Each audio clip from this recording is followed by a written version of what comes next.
আসসালামু আলাইকুম। বিডি নিউজে আপনাদেরকে স্বাগতম। সংবাদের শুরুতেই শিরোনাম, পরে বিস্তারিত। দখলদার ইসরায়েলি বাহিনী এবং ইরান প্রথমে যুদ্ধ চলছে, জানিয়ে দেব হাতে থাকা সর্বশেষ আপডেট আন্তর্জাতিক সংবাদ। প্রথমে এই সংবাদ শিরোনাম, ইসরায়েলের 24 ঘন্টায় 135 ক্ষেপণাস্ত্র ড্রোন হামলা হিজবুল্লাহর। আরো জানিয়ে দিব নেতানিয়াহুর অফিসে ঘেরাও করল বিক্ষোভকারীরা।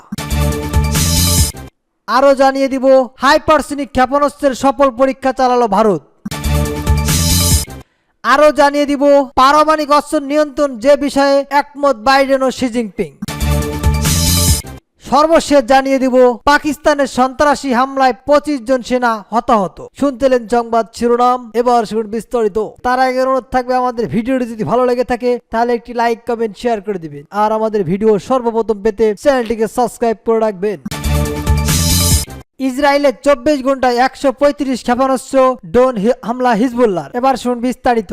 লেবাননের সশস্ত্র গোষ্ঠী হিজবুল্লাহ ইসরায়েলে অধিকৃত ভূখণ্ডের বিভিন্ন স্থানে 130টি রকেট ও 5টি ড্রোন দিয়ে আক্রমণ চালিয়েছে বলে জানিয়েছেন তারা। হিজবুল্লাহ বিবৃতিতে বরাত দিয়ে আল জাজিরা জানিয়েছে, শনিবার সকাল থেকে উত্তরে দখলকৃত ভূখণ্ডে 130টি রকেট এবং 5টি ড্রোন উৎক্ষেপণ করা হয়েছে। ইসরায়েলি মিডিয়া জানিয়েছে, লেবানন থেকে দখলকৃত ইসরায়েলি ভূখণ্ডে রকেট হামলার পর হাইফা এবং আকরা শহরে জেরুজালেম ও বিস্ফোরণ শোনা গেছে। এতে অন্তত 6 জন আহত হয়েছেন। এদিকে হাইপার বিস্ফোরণটি বিদ্যুৎ ও বিভ্রান্তি সৃষ্টি করে, ফলে শহরের কিছু অংশ অন্ধকারে ডুবে যায়। ইসরায়েলি চ্যানেল 14 জানিয়েছে, এই আক্রমণে হাইফা অঞ্চলে বেশ কিছু ভবন ও যানবাহনের ব্যাপক ক্ষয়ক্ষতি হয়েছে। অন্যদিকে হিজবুল্লাহ এক বিবৃতিতে জানিয়েছে, তাদের যোদ্ধারা ও শামা শহরের পূর্ব উপকণ্ঠে ইসরায়েলি বাহিনীর এক মাহারকাবা ও ট্যাঙ্ক লক্ষ্য করে গাইডে মিসাইল ও দিয়ে আক্রমণ চালিয়েছে, যার ফলে ট্যাঙ্কটি ধ্বংস হয়ে যায়। এছাড়া হিজবুল্লাহ ড্রোন ব্যবহার করে আল আবাদিন নামক স্থানে ইসরায়েলি সেনাদের উপর হামলা চালায়, যা নির্দিষ্টভাবে লক্ষ্যবস্তু আঘাত আনে। ইসরায়েল 2023 সালে 7 অক্টোবর গাজা অঞ্চলে যুদ্ধ শুরু করে। এরপর থেকেই হিজবুল্লাহ ও ইসরায়েলের অঞ্চলগুলোতে একের পর এক হামলা চালাতে থাকে। পাল্টা হিসেবে ইসরায়েলি বাহিনীও হামলা চালায় লেবানন। এতে এ পর্যন্ত 3,452 জন লেবাননি নিহত এবং 14,608 জন আহত হয়েছে। নেতানিয়াহুর অফিসে ঘেরাও করল বিক্ষোভকারীরা। জেরুজালেমে ইসরায়েলের প্রধানমন্ত্রী বেনিয়ামিন নেতানিয়াহুর অফিসে ঘেরাও করেছেন বিক্ষোভকারীরা। তার পদত্যাগ, নতুন নির্বাচন এবং গাজায় আটকা ইসরায়েলি বন্দীদের ফিলিস্তিনি বন্দীদের সঙ্গে বিনিময়ের চুক্তি দাবি করেছে তারা। খবর আল জাজিরার। সামাজিক যোগাযোগ মাধ্যম ছড়িয়ে পড়ার ফুটেজে দেখা যায়, কয়েক ডজন বিক্ষোভকারীরা মাটিতে বসে ভবনের ও প্রবেশ পথে বন্ধ করে রেখেছেন। সেই সঙ্গে তারা বিভিন্ন স্লোগান দিয়েছেন। এদিকে অবরুদ্ধ গাজায় উত্তরাঞ্চলের শহর রোববার ইসরায়েলি বিমান হামলা আরো 72 ফিলিস্তিনি নিহত হয়েছে। গাজার সরকারি মিডিয়া অফিসে জানিয়েছে, ইসরায়েলি যুদ্ধ বিমান বেউত কয়েকটি আবাসিক বাড়ি লক্ষ্য করে হামলা চালিয়েছে। গাজা স্বাস্থ্য মন্ত্রণালয় এক বিবৃতিতে বলা হয়, দখলদার বাহিনী জানতো যে এই ভবনগুলোতে কয়েক ডজন বাস্তুচ্যুত বেসামরিক মানুষ, মূলত নারী ও শিশুর অবস্থান করেছে, যারা তাদের নিজ নিজ এলাকা থেকে পালিয়ে এসে এখানে আশ্রয় নিয়েছে। গাজার মেডিকেল সূত্র জানায়, রোববার লাহিয়ার প্রজেক্ট এলাকায় একটি 5তলা ভবন লক্ষ্য করে ইসরায়েলি যুদ্ধ বিমান হামলা চালায়। এতে প্রায় 50 জন নিহত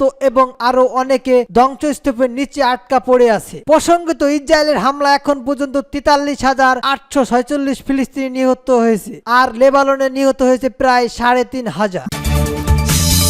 হাইপারসনিক ক্ষেপণাস্ত্রের সফল পরীক্ষা চালালো ভারত। এবার দূরপাল্লার হাইপারসনিক ক্ষেপণাস্ত্র সফল পরীক্ষা চালিয়েছে ভারত। শনিবার এডিশিয়া রাজ্যের পূর্ব উপকূল ডক্টর এপিজে আব্দুল কালাম দ্বীপ থেকে উৎক্ষেপণ করা হয় নিজস্ব প্রযুক্তির ক্ষেপণাস্ত্র। খবর ব্রিটিশ বার্তা সংস্থা রয়টার্সে। দেশটির প্রতিরক্ষা মন্ত্রী রাজনাথ সিং পরীক্ষার জন্য ভারতের প্রতিরক্ষা গবেষণা ও উন্নয়ন সংস্থা ও ডিভাইস রিসার্চ অ্যান্ড ডেভেলপমেন্ট ও অ্যাগ্রেশনিক অভিনন্দন জানিয়েছে। ডিআরডিও নির্মিত হাইপারসনিক ক্ষেপণাস্ত্রটি বিভিন্ন ধরনের পেলোড ও বহন সক্ষম, যার পাল্লা অনুমোদনকে 1,500 কিলোমিটার। ভারতের সশস্ত্র বাহিনীর জন্য তৈরি করা হয়েছে এটি মিসাইল। উৎক্ষেপণের সময় উপস্থিত ছিলেন সশস্ত্র বাহিনীর বিভিন্ন কর্মকর্তা সহ ডিআর বিজ্ঞানীরা। এর ফলে বিশ্বের যে কয়েকটি দেশ ও হাইপারসনিক ক্ষেপণাস্ত্র প্রযুক্তি তৈরি ও সফলভাবে পরীক্ষা করার সক্ষমতা অর্জন করেছে, তাদের অন্তর্ভুক্ত হলো ভারত।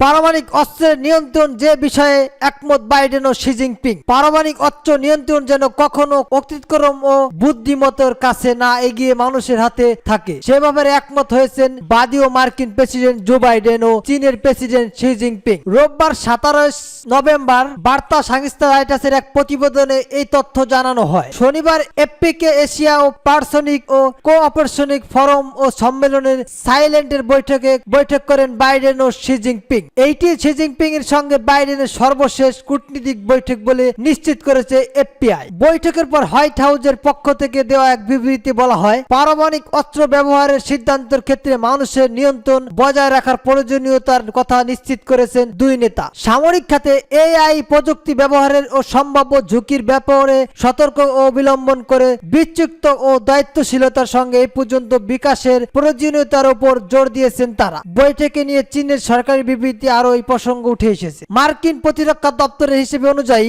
গত বছরে বেজিং এর কাছে 500টি সূত্রিয়া ও পারমাণবিক ওয়ার্ডের ছিল। 2030 সালের মধ্যে এই সংখ্যা 1000 পেরিয়ে যেতে পারে ধারণা করা হচ্ছে পেন্টাগন। এদিকে মার্কিন যুক্তরাষ্ট্রের 1717 ও রাশিয়ার 1710টি সূত্রীয় পারমাণবিক ওয়ারহেড রয়েছে। তবে পেন্টাগন বলছে 2030 সালের মধ্যে বেজিং এর পারমাণবিক অস্ত্রের মজুদ বেশি থাকবে।